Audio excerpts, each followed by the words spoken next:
Interesting quantum phenomena. Once upon a time, an electron got fed up from its fellow electrons and its quantum world and somehow left and entered our beautiful world.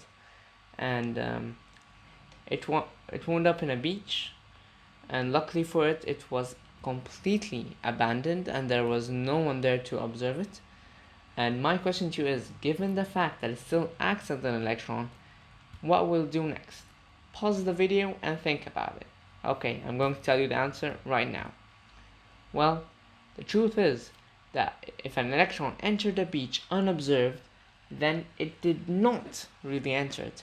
This may seem confusing to you, but this is because an electron can also act as a wave. This is a simplified and rather rough graph provided by yours truly of a wave function. What is a wave function, you may ask? A wave function shows the probability of a particle, here an electron, being found at a certain position. And the fact is, the electron could be everywhere and anywhere until it is defined through measurement and observation. Superposition gets interesting when there is more than one particle, as they interfere with one another. The interference could be either constructive, as their waves add up, increasing the probability, or destructive, as their waves cancel each other out, decreasing the probability or canceling it, depending on their waves. But the weird fact is that electrons can actually interfere with themselves. Can do this as it takes all possible paths between point A and point B simultaneously.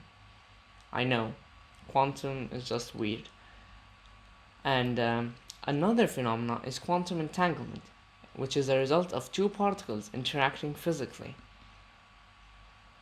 Before I explain it to you, imagine that I challenged you to a coin toss. I chose heads and you chose tails, and the coin was tossed and I won.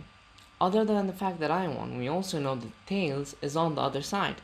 Quantum entanglement happens when the sides of the coin are separated and are in a state of superposition, with a large distance between them, and an observation on one affects the other, meaning that if one was found to be heads, the other would be tails.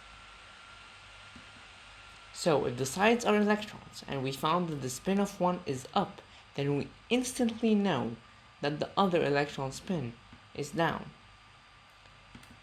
This was called by Einstein spooky action at a distance, as it seemed that information was transmitted faster than the speed of light, which is impossible according to his theory of relativity.